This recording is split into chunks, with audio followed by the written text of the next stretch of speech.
हम प्रभु परमेश्वर को धन्यवाद देते हैं आज की सुंदर सुबह के लिए। सोमवार का दिन है, परमेश्वर का धन्यवाद करते हैं। आज 28 जुलाई है। प्रभु ने हमारी मदद की, सहायता की कि इस नए सप्ताह को हम शुरू कर सकें और परमेश्वर की महिमा कारण बन सके। प्रियो, मैं आज के दिन में आप सभी का स्वागत और वेलकम करता हूं living Christian movement fellowship ministry Jaipur Rajasthan में। प्रभु आप सबको बहुत बड़ी आशीष दे। परमेश्वर का हाथ आप पर, आपके परिवार पर बना रहे, ताकि आप जीवन में आगे बढ़कर परमेश्वर की महिमा का कारण बनते जाएं और जो परमेश्वर की योजना उसको पूरा करें। प्रियो, हम लोग पहला तीमुथियुस का 5 अध्याय का अध्ययन कर रहे हैं और हमने इस बात को देखा था कि कैसे परमेश्वर मुझे और आपको आगे बढ़ाना चाहता है और हर एक क्षेत्र में, हर कलीसिया के हर जनों को आगे बढ़ाकर परमेश्वर की महिमा का कारण बनाते हैं, ताकि हम परमेश्वर की महिमा कर सकें। शैतान हमें गिराने की कोशिश करता है, लेकिन आज का विषय जो हम लेकर चल रहे हैं वो है होप, आशा। आशा हमारी क्या है और किस आशा के लिए देखते हैं?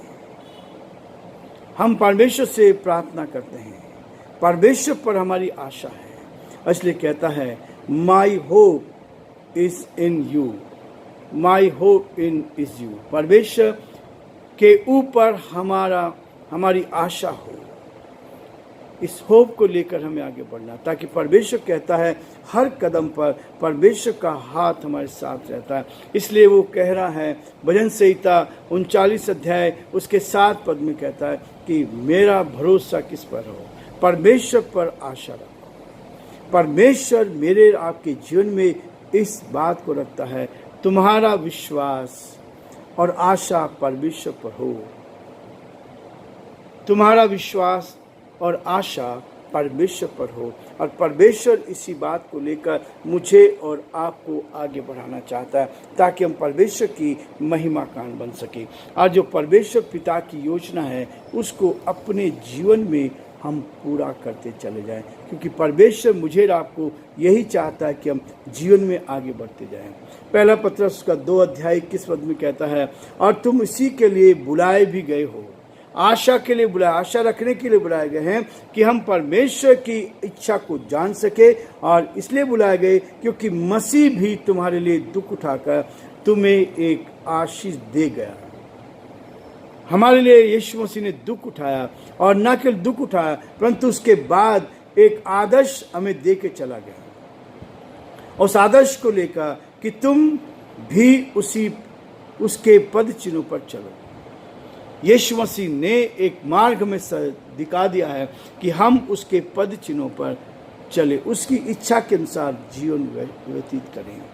प्रभु यीशु पर आशा रखना है, विश्वास करना है। जब आप विश्वास करेंगे, आशा रखेंगे, परमेश्वर आपके जीवन पर बरकत देगा। और ये होप जो है, इसमें परमेश्वर आपको आगे लेकर जाएगा। पहला कुरिन्थियों का 15 अध्याय 19 पद में कहता है, यदि हम केवल इसी जीवन में मसीह से आशा रखते हैं, इसी जीवन में मसीह से आशा रखते हैं, तो हम सब मनुष्यों में अभागी हैं। हमारी आशा तो उस स्वर्गीय स्थानों तक है।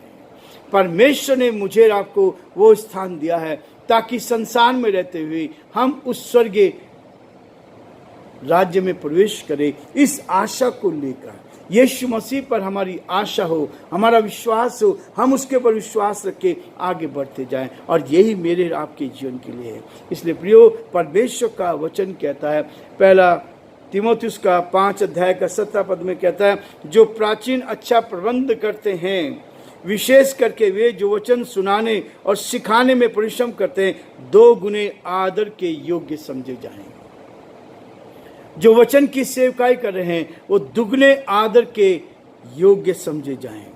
प्राचीन लोग जो सेवा कर रहे हैं, अच्छा प्रबंध करते हैं, कलीसिया में सेवा कर रहे हैं, ईमानदारी के साथ, सच्चाई के साथ, विश्वास योग्यता के साथ सेवा कर रहे हैं, विशेष करके वे जो वचन सुनाने और सिखाने में परिश्रम करते हैं, रात दिन प्रभु की महिमा करने की कोशिश करते हैं, ताकि परमेश्वर को महिमा मिलती जाए। और इसलिए प्रिय, परमेश्वर का वचन कहता है कि ऐसे लोग दुगने आदर के योग्य समझे जाएं। पहला तीमुथियुस का 5 अध्याय और उसके 17 पद में कहता है कि वे दुगने आदर के योग्य समझे जाएं। परमेश्वर मुझे उस आशा में, जो आशा प्रभु ने मुझे दी है, उसमें आगे बढ़ाने के लिए कहता है कि हम आगे बढ़ते जाएं। और पहला तीमुथियुस का 1 अध्याय उसके 1 पद में भी कहता है, पौलुस की ओर से जो हमारे उद्धारकर्ता और हमारी आशा के आधार पर मसीह यीशु की आज्ञा से मसीह यीशु का प्रेरित है। मसीह यीशु की आज्ञा से मसीह यीशु का प्रेरित है। और वही पौलुस इस बात को कहता है, तीमुथियुस इस बात को बता रहा है कि हम इस बात को जीवन में आगे बढ़ते जाएं और परमेश्वर के ऊपर मसीह से आशा रखें। यीशु पर जो प्रेरित है उसमें हम आगे बढ़ते जाएं और परमेश्वर पिता का हम धन्यवाद करते जाएं। और इसलिए जो सुसमाचार सुनाता है वो दुगने आदर के योग्य समझे जाएं। और कहता है 18 पद में कहता है, क्योंकि पवित्र शास्त्र कहता है, दामने वाले बैल का मुंह न बांधना, क्योंकि मजदूर अपनी मजदूरी का हकदार है। मैं धन्यवाद देता हूं अपने उन सभी भाई बहनों के लिए जो इस सेवकाई के लिए दुआ करते हैं, और न केवल जो दुआ करते हैं परंतु अपना सहयोग भी करते हैं। एक बहन जो वर्षों से, जिनका नाम मैं बार बार लेता हूँ, कोविड के बाद से केवल एक ही बहन है जो हमारी इस सेवकाई को सपोर्ट कर रही हैं, वो है रतलाम की बहन एओ बार्लो। हर महीने 500 रुपये सेवकाई के द्वारा परमेश्वर का धन्यवाद करते हैं। वो परमेश्वर थोड़े पर बरकत देता है और सारी सेवकाई में आशीष देता है। ये है परमेश्वर कहता है कि वो दुगने आदर के योग्य समझे जाएं। और पवित्र शास्त्र कहता है कि दामने वाले बैल का मुंह न बांधना, क्योंकि मजदूर अपनी मजदूरी का हकदार है। मजदूर अपनी मजदूरी का हकदार है। जब आप ईमानदारी परमेश्वर पर विश्वास करके चलते हैं, और आज तक ये सेवकाई बाय फेथ चल रही है, परमेश्वर का धन्यवाद करते हैं। विश्वास को लेकर हम आगे बढ़ते गए, परमेश्वर पर भरोसा किया, और जब परमेश्वर पर भरोसा किया तो परमेश्वर मुझे और आपको इस बात की कहता है कि आशा रखनी है। परमेश्वर की प्रतिज्ञाओं पर आशा रखें। परमेश्वर ने जो प्रतिज्ञा मुझे आपको दी है उस पर विश्वास करना है। हमारा विश्वास उसके ऊपर हो, परमेश्वर पर हो। और वो कहता है परमेश्वर की प्रतिज्ञाओं पर विश्वास रखें। Hope in Lord's promises.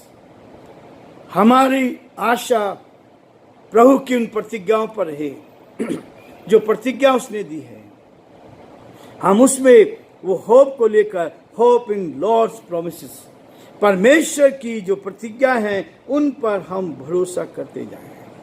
और उस अनंत काल की आशा पर जिसकी प्रतिज्ञा परमेश्वर ने, जो झूठ बोल नहीं सकता। हमारा परमेश्वर कभी झूठ नहीं बोल सकता, और झूठे व्यक्ति के साथ उसका समझौता भी नहीं हो सकता। झूठे व्यक्ति कभी स्वर्ग में नहीं जा सकते। झूठ बोलना पाप है, और पाप की मजदूरी मृत्यु है। इसलिए परमेश्वर चाहता है कि हमें झूठ से बचाकर परमेश्वर की निकटता में रखना चाहता है, ताकि हम उसके साथ हैं। परमेश्वर कभी झूठ नहीं बोल सकता, सनातन से की गई प्रतिज्ञा को पूरा करता है।